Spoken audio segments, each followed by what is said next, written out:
Silakan Bapak Upasaka Teddy.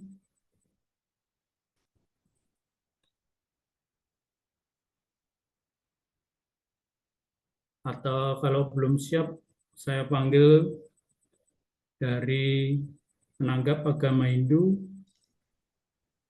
Bapak Ketut Putra. Silakan Pak Ketut.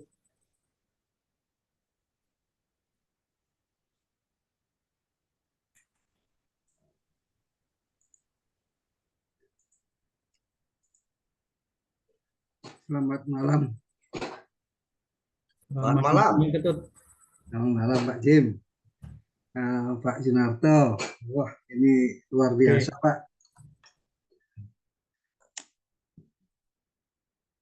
Bisa dengar Pak suara saya Pak? Bisa Pak Ketut. Ya, Bagus. ini Pak. Jadi apa yang disampaikan oleh Pak Jim tadi sangat luar biasa sekali. Saya sedikit menanggapi tentang normal kesusilaan. Jadi yang paling belakang normal kesusilaan. Jadi sikap atau aturan yang asalnya dari hati nurani. Dan juga peraturan hidup yang berkenaan dengan bisikan kalbu dan suara hati nurani itu sama. Oke. Norma ini berkaitan dengan tindakan dan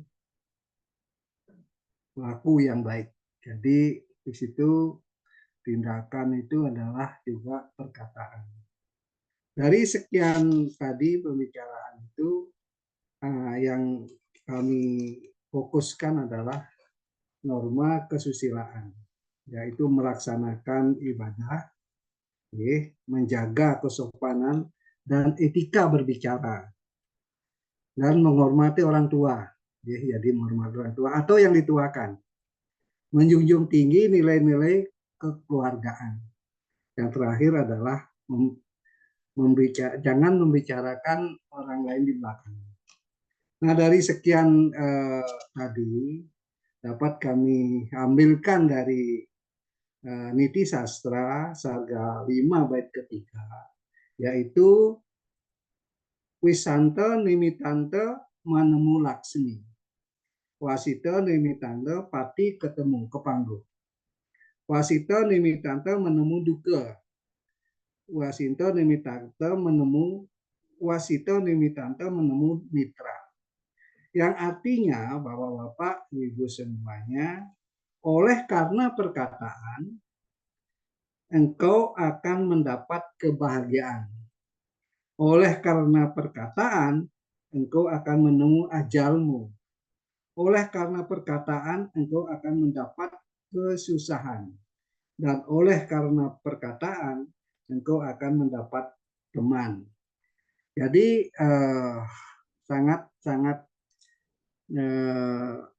riskan sekali kalau kita berkata-kata yang buruk.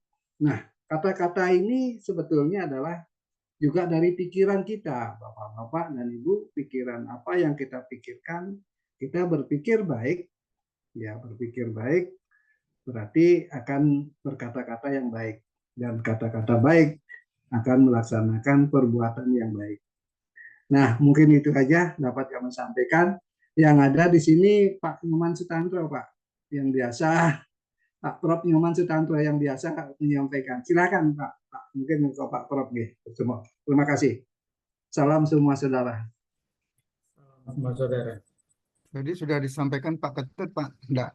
Saya masih ada kegiatan. Oh, mohon maaf. Ya, terima kasih Pak Prof. Ketut Nyoman. aja. Jadi udah Ya. kirim ke Pak Mbak Ulan. Oke. Terima kasih Pak Ketut. Ya.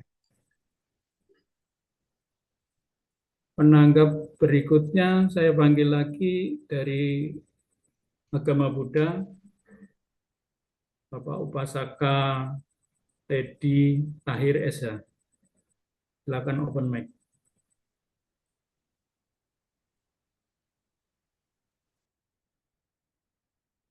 Bapak Teddy masih ada di sini. Sepertinya di kontak di partisipan ada itu Pak Teddy. Iya, cuma belum Iya, open selamat mic. malam Pak Teddy. Tadi soalnya Bante Teja juga mewakilkan ke Pak Teddy. Atau dari penganut kepercayaan Bapak siapa ya yang hadir ini?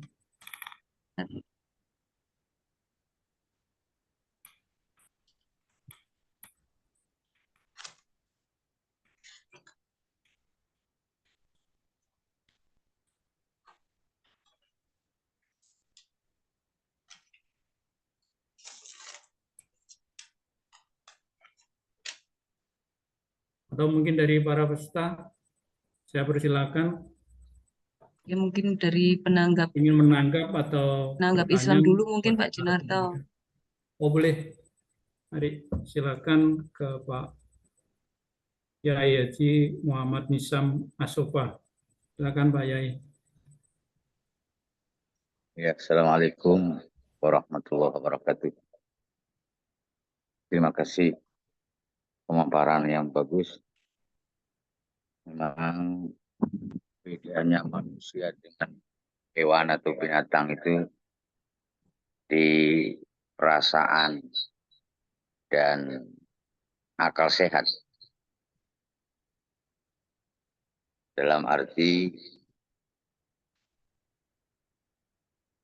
ya kita tahu mana yang benar, mana yang salah, mana yang baik, mana yang buruk dari hati nurani dan akal sehat kita sebagai manusia yang menjadi wakil Tuhan di bumi.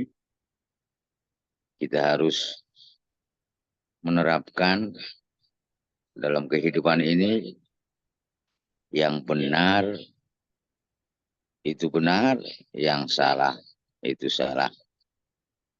Yang benar mari kita akui bahwa itu benar.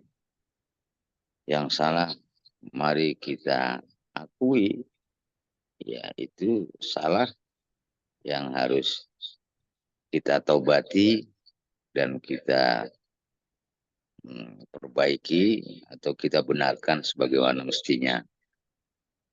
Begitupun baik buruk yang akal kita sudah mengetahui setelah sempurnanya akal kita. Dari situlah bedanya manusia dengan hewan. Harus kita bedakan dengan jelas. Yang hak adalah hak, yang batil adalah batil. Walau sebagai seorang hakim seandainya kita harus menghukumi yang benar itu benar, yang salah itu salah, sesuai dengan hukum yang berlaku.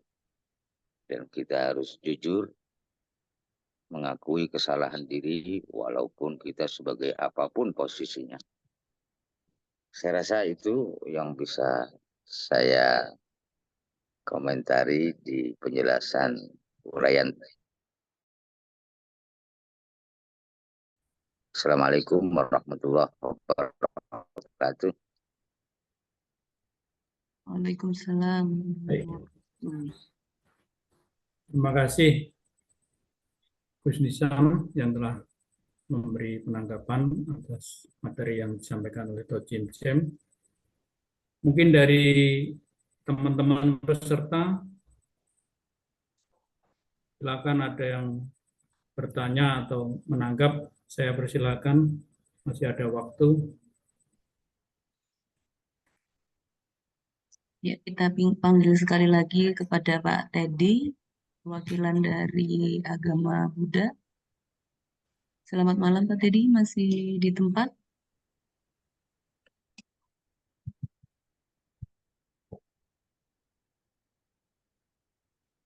Ya, sambil menunggu Pak Teddy, mungkin kita buka sesi diskusi aja ya Pak Junarto. Ya, mari.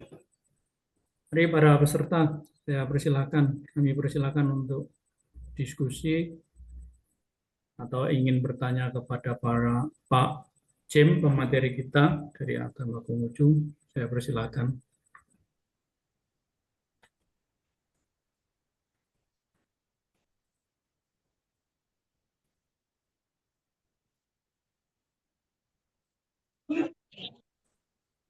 itu ada Pak Gotra, Pak Jun, barangkali mau menambahkan.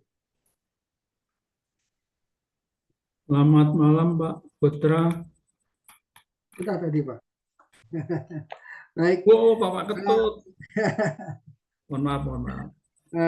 Ada sedikit ya, kalau dengan Pak Ula tadi saya sudah menyampaikan. Dalam hal tadi bicara, sudah saya sampaikan, dalam hal berperilaku, ya, ada pepatah mengatakan, teruslah berbagi dalam kebaikan. Ya. Meski tidak banyak orang yang memahamimu. Jadi kita seharusnya terus berbuat baik. Kalau tadi kita berkata-kata yang, kalau berkata-kata kita salah, bisa menemukan kesusahan, menemukan ajal. Kalau kita berkata baik, menemukan teman. Jadi kebaikan akan membawa kebahagiaan. Kebahagiaan akan membawa berkah. Jadi kami ulangi, kebaikan akan membawa kebahagiaan. Kebahagiaan akan membawa berkah. Keburukan akan membawa malapetaka. Malapetaka akan membawa penderitaan. Nah, maka dari itu, mari Bapak-Bapak, kami tidak mengajari, kami hanya menyampaikan, mari kita berlaku berbuat baik. Nah, bila ada kesempatan untuk berbuat baik, lakukanlah. Karena kita tidak tahu apa yang akan terjadi di kemudian hari. Nah, maksudnya adalah kita tidak tahu apa yang kita akan terjadi nanti atau besok. Tapi kalau masih kita ada kesempatan untuk berbuat baik, marilah kita lakukan perbuatan baik itu. Bila nanti ada terjadi apa-apa, kita sudah punya modal untuk berjalan ke sana. Mungkin itu tambahan sedikit, Pak Gunarto. Terima kasih. Terima kasih Pak Gotra. Intinya semua agama saya rasa hampir sama ya. Kita dituntut untuk menggemilangkan kebajikan yang bercahaya, mengasihi rakyat, dan berhentinya pada puncak kebaikan. Nah, inilah yang harus kita capai bersama. Betul. Mungkin Pak Jim ada tambahan dari para penanggap. Saya persilakan Pak Jim. Baik, terima kasih. Semua sudah menanggapi, walaupun ya pertanyaan nggak ada karena saya seorang guru. Kalau nggak ada yang bertanya berarti udah sukses lah itu menyampaikan, nggak ada yang nanya. Tapi ada juga kemungkinannya ini. Udah nggak ada yang ngerti, berarti nggak usah nanya aja. Mau nanya apa juga nggak tahu. Tadi ke Pak Gotra, terus Pak Ustadz, sepertinya semuanya sudah juga ada Pak Khairul Silalahi menyampaikan esensi-esensi yang sama tentang bagaimana kita beragama. Saya ingat tadi dari Pak Khairul Silalahi menyampaikan kita nggak usah cari perbedaan-perbedaan itu, terus kita nggak usah meributkan hal-hal yang fundamentalnya sama orang. Hal-hal yang bersifat keimanan itu nggak bisa kita komentar. Mau sampai kapanpun samanya masing-masing orang punya keyakinannya masing-masing. Tetapi di balik yang hal itu semua ada hal-hal yang bersifat kemanusiaan. Saya ada ingat suatu ungkapan dari salah satu tokoh muslim yang sangat terkenal. Tapi saya lupa, nggak keluar di otak saya namanya. Orang yang bukan saudara saya dalam keimanan adalah saudara saya dalam kemanusiaan. Jadi saudara saya itu tidak harus cuma saudara seiman, tetapi juga saudara sesama manusia. Terus Pak Gotra bercerita kalau kita punya kesempatan berbuat baik, berbuat baiklah. Kebaikan itu akan mendatangkan keberkahan. Setuju Pak. Kami dalam orang Konghucu, kami diajarkan gini. Kita berbuat baik bukan semata-mata mengharapkan berkah dari surga. Bahkan tidak. Kami selalu berkeyakinan orang berbuat baik karena dia manusia. Kalau kamu tidak berbuat baik, kamu tidak manusia. Karena pada dasarnya manusia itu dikaruniakan dengan watak yang baik. Kalau di antara pelaksananya manusia itu wataknya tidak baik, itu banyak faktornya. Pengaruh lingkungan, pengaruh pengasuhan, pengaruh keadaan yang mendesak, pengaruh ekonomi yang tidak bagus. Saya teringat ada satu kitab ya, satu ajaran dalam agama Konghucu, kira-kira gini. eh, Pada masa-masa baik, panen baik, perekonomian teratur, masyarakat hidupnya makmur, biasanya para anak muda itu bersikap sesuai dengan kesusilaan. Jadi di masyarakat yang panennya bagus, perekonomiannya baik, biasanya sebaliknya pada saat panennya jelek, perekonomiannya susah, manusia susah mencari nafkah, biasanya muncullah perilaku-perilaku anak-anak muda atau remaja yang tidak sesuai dengan kesusilaan. Apa artinya itu? Artinya dalam keadaan-keadaan yang susah, cenderung gampang sifat-sifat baik manusia itu tergerus. Jadi hidup kita ini, pembangunan kita ini bukan semata-mata pembangunan, oh setiap hari beribadah, setiap hari ini. Di luar itu kita juga perlu, negara kita ini perlu dibangun supaya kita semua ini bisa mencari nafkah dengan baik, bisa menyekolahkan anak, orang tua yang itu bisa mendapatkan tempat tidur yang hangat, makanan yang cukup, anak-anak bisa berpendidikan, mendapat pengasuhan yang baik, sehingga masyarakat itu bisa maju, anak-anak itu bisa berperilaku dengan baik. Kita juga tahu, kalaulah kehidupan ekonomi jelek, ya timbullah perilaku-perilaku penyakit masyarakat. Itu semua saling berkaitan. Makanya kita perlu menjaga hal-hal itu semua. Demikian sih tambahan dari saya. Terima kasih. Baik, terima kasih Toh Jim Jim. Saya panggil sekali lagi penanggap dari agama Buddha,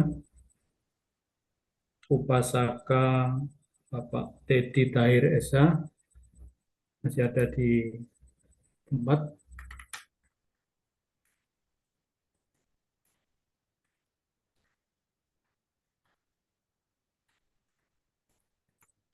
Silakan open mic Pak Tahir.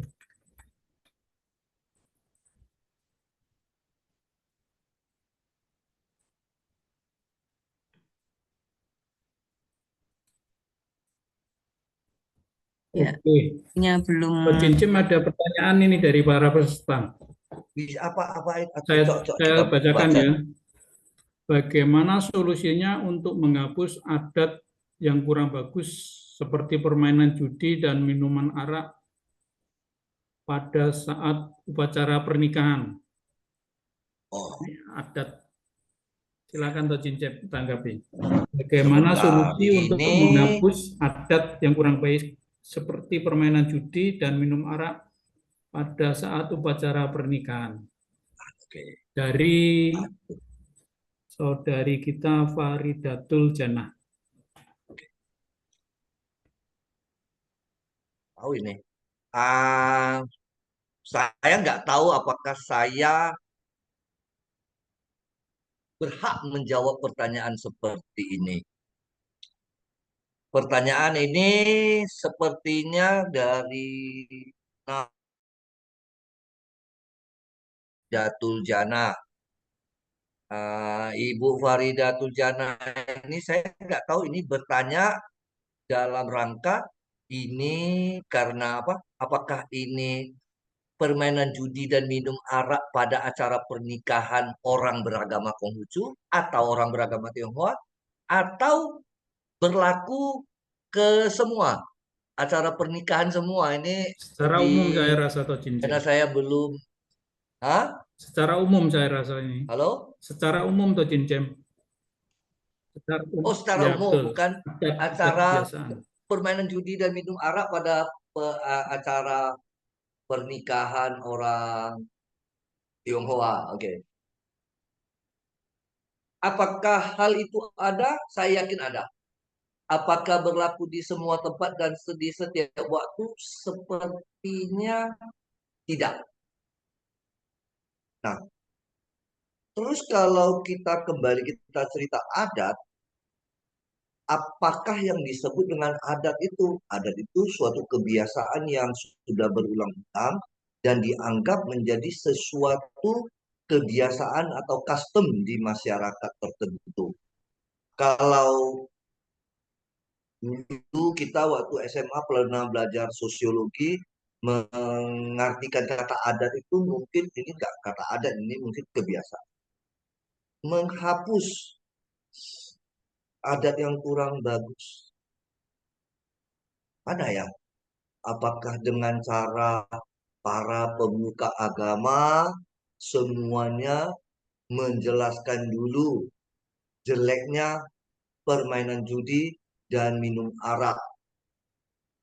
Tapi kembali, tidak semua agama level dari keburukan judi dan minum arak itu sama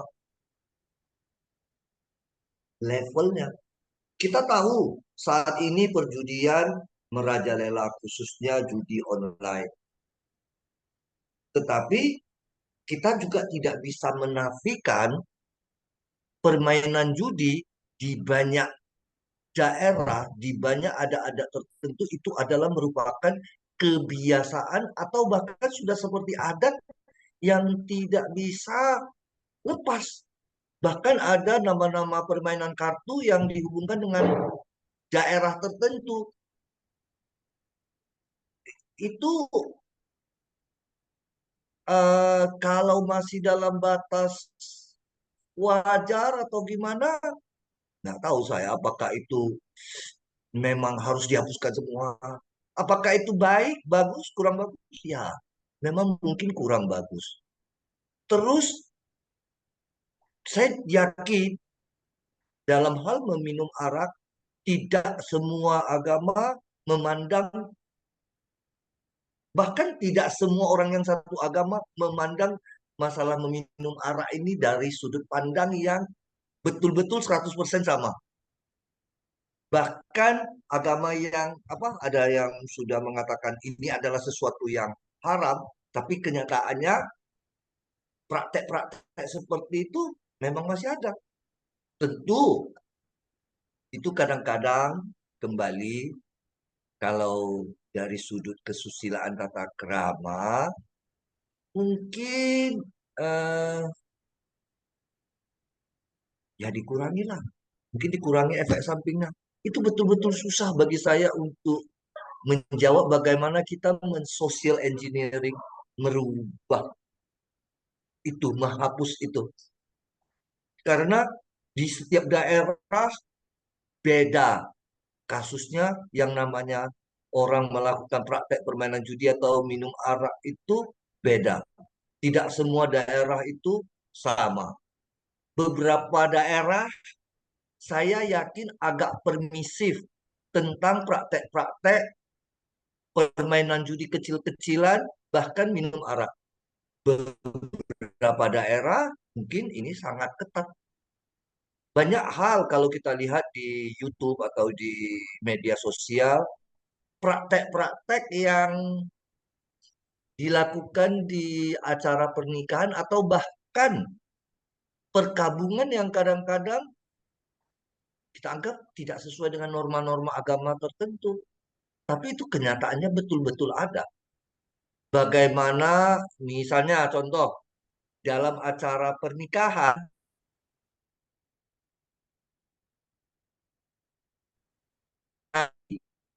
yang berpakaian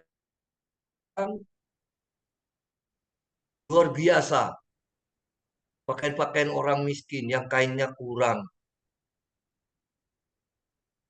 Tapi ya itu kenyataan yang benar-benar ada. Dan masyarakat yang permisif untuk itu, masyarakat yang tidak permisif untuk itu ada.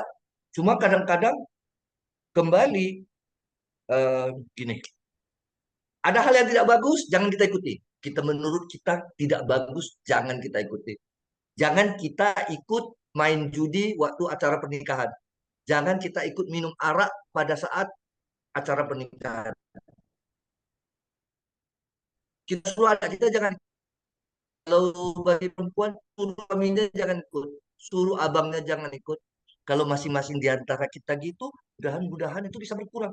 Kalau kita ingin jadi pahlawan, kita ingin memerangi seluruh dunia, biasanya itu tidak jadi. Tapi kita ubah dari diri kita. Saya tidak. Kalau ada acara pernikahan, ada acara apa, saya tidak akan ikut main judi. Saya tidak akan ikut minum arak. Sepertinya kalau bisa jawaban saya seperti itu ya, Ibu Faridatul Janah ya. Jadi saya nggak bakalan mengasih jawaban yang muluk-muluk. Terima kasih. Mungkin yang mau menambahkan, mengomentari jawaban saya persilahkan dengan segala hormat.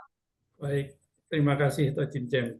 Memang harus dimulai dari kita sendiri. Kalau dari kita tidak mulai, susah kita untuk menghapus adat yang sudah terbiasa. Baik, saya panggil lagi untuk menanggap dari agama Buddha, Bapak Teddy Tahir Esa. Saya persilakan. Ya, selamat malam, Namo Buddhaya, salam semua kita bersahabat, salam semua sahabat. Terima kasih atas kesempatannya Pak Junarto dan Pak James. Hari ini pemaparannya luar biasa. Saya setuju dengan Pak James, banyak hal yang dalam agama Buddha itu kita melihat tentang moralitas atau kesusilaan itu dalam banyak perspektif. Jadi dalam agama Buddha itu, ajaran Sang Buddha, Dhamma, di dalam Dhamma itu kita mengenal ada namanya Pancasila. Pancasila itu 5, Panca itu 5, sila itu moralitas atau kesusilaan begitu. Sila ya, jadi artinya itu moralitas. Nah, saya sebagai perumah tangga, saya memegang 5 sila. Sedangkan biasanya Bante itu memiliki 229 sila, artinya peraturan Bante itu lebih banyak begitu. Aturannya, kesusilaannya lebih tinggi begitu. Nah, kalau dikaitkan bahwa dalam membangun negara dan kesusilaan itu kita condong kembali kepada penganut hukum alam begitu. Nah, artinya di mana moral yang didepankan. Nah, sedangkan moral tidak punya moral itu artinya hanya mengukurnya dalam diri kita secara mikro, tapi secara makro tentu akan sulit mengukurnya. Nah, dalam Dhamma moral itu erat hubungannya antara sila dan Pancasila dan dalam bernegara itu juga erat. Karena ketika kita bernegara, kita penting untuk menjaga sila selalu. Sebagai pemimpin kita perlu menjaga sila, sebagai warga negara kita perlu menjaga sila. Nah, di dalam Dhamma cuma ada 2 kunci sebetulnya di dalam menjaga keharmonisan dunia gitu. Yang pertama itu adalah hiri, dan yang kedua itu adalah otapa. Jadi hiri itu adalah malu berbuat jahat, otapa itu adalah takut akan perbuatan jahat. Nah, kita kaitkan antara hiri dan otapa terhadap Pancasila dan bagaimana negara atau suatu negara itu akan tentram, damai, begitu. Karena semua orang memiliki hiri dan otapa. Jadi, tidak membunuh. Dalam Pancasila Buddhis itu, sila pertama itu adalah tidak membunuh. Sila kedua adalah tidak mencuri. Sila ketiga tidak berasusila. Sila keempat adalah tidak berbohong. Dan sila kelima adalah tidak minum atau makan makanan yang memabukkan yang dapat membuat lemahnya kesadaran. Nah, jadi ketika kita memiliki hiri, tentu ketika ada terjadi masalah atau ada sesuatu, katakanlah dompet Pak James ini ketinggalan, lalu saya melihatnya, karena saya punya hiri, tentu saya malu untuk mengambil dompet Pak James, kan begitu. Ataupun otapa, jadi keduanya itu satu paket. Saya takut nanti kalau setelah saya mengambil, saya melanggar sila kedua, saya tidak menjaga kesusilaan, tidak menjaga moral saya, maka saya akan tercoreng dan saya akan menerima hukuman dari akibat perbuatan saya. Nah, jadi hiri dan otapa itu akan menjadi kunci dalam perdamaian dunia dan sangat ideal sekali apabila kita dapat mempraktekkan hiri dan otapa ini kita dalam lingkungan kecil dulu ya, dalam keluarga, lalu semakin besar bermasyarakat dan akhirnya bernegara. Begitu. Saya sangat setuju dengan materi yang Pak James katakan bahwa eh, dalam perspektif Konghucu, biarpun banyak dalam perspektif Konghucu, tapi saya yakin bahwa semua agama, semua keyakinan, semua aliran kepercayaan juga mengajarkan hal yang sama, yakni kesusilaan demi kemanusiaan dan demi menjaga hubungan harmonis di antara kita dalam masyarakat. Tentu kuncinya yaitu menjaga sila. Jadi semua perbuatan-perbuatan kita adalah demi orang lain dan demi kebaikan orang lain. Kebaikan yang universal, yang bukan tergantung hanya pada segelintir orang.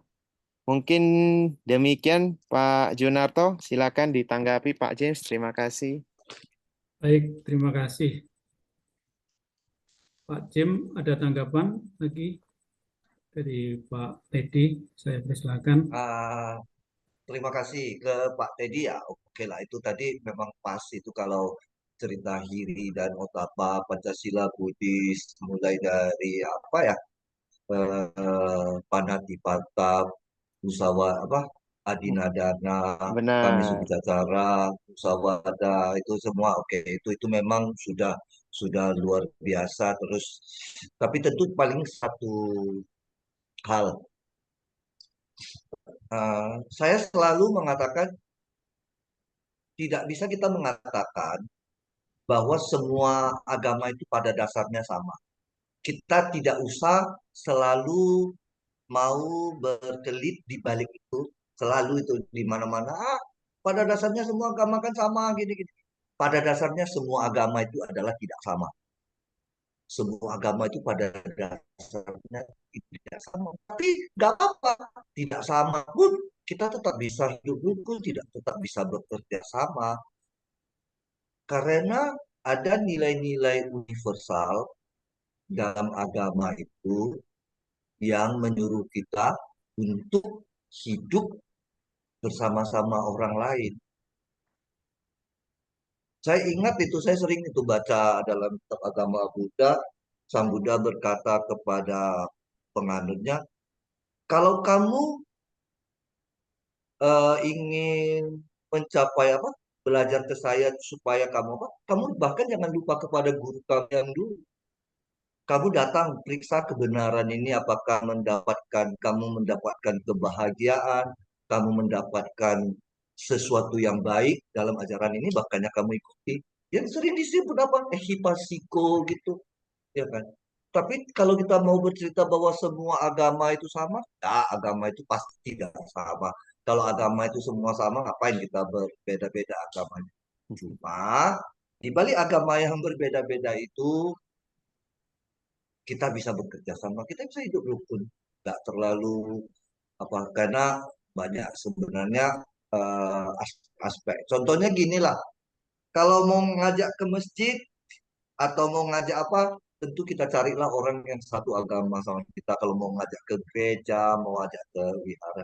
Tapi kalau mau bikin tim sepak bola, janganlah kita bikin tim sepak bola, terus kita bilang tim sepak bola nasional, kok lebih banyak orang Kristennya di tim sepak bola nasional dibandingkan orang Budanya, atau lebih banyak orang Katoliknya daripada Protestannya? Padahal orang Protestan kan lebih banyak di negara ini. Gak gitu. Karena di tim sepak bola kita tidak cerita tentang agama orang. Kita cerita tentang orang yang bisa main sepak bola. Ya kan? Tetapi tentu ada tugas-tugas khusus yang berhubungan dengan agama-agama tertentu, itu tentu ya. Tapi kalau bikin tim sepak bola pun harus mempertimbangkan agama tertentu, agak kacau negara kita itu. Ya, demikian. Terima kasih Pak Teddy. Demikian Ya, tanggapan baik. saya. Terima kasih Pak James. Terima kasih masukan-masukan malam hari ini juga Pak James, Pak Sunarto. Luar biasa Pak James, mantap. Salut. Terima kasih. Oke, terima kasih. Mungkin dari peserta lain atau yang bertanya atau ingin menanggapi, saya persilakan.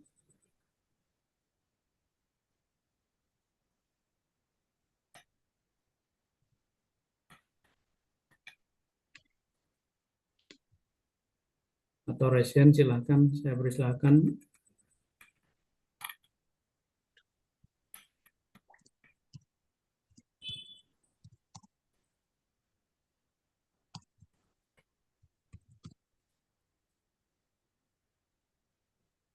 Baik, Mungkin jika sudah tidak ada iya. pertanyaan, Kelihatannya sudah tidak ada kita pertanyaan nih, Mbak Wulan. narasumber memberikan Iya. closing statement aja ya Pak Junarto. Oke, baik.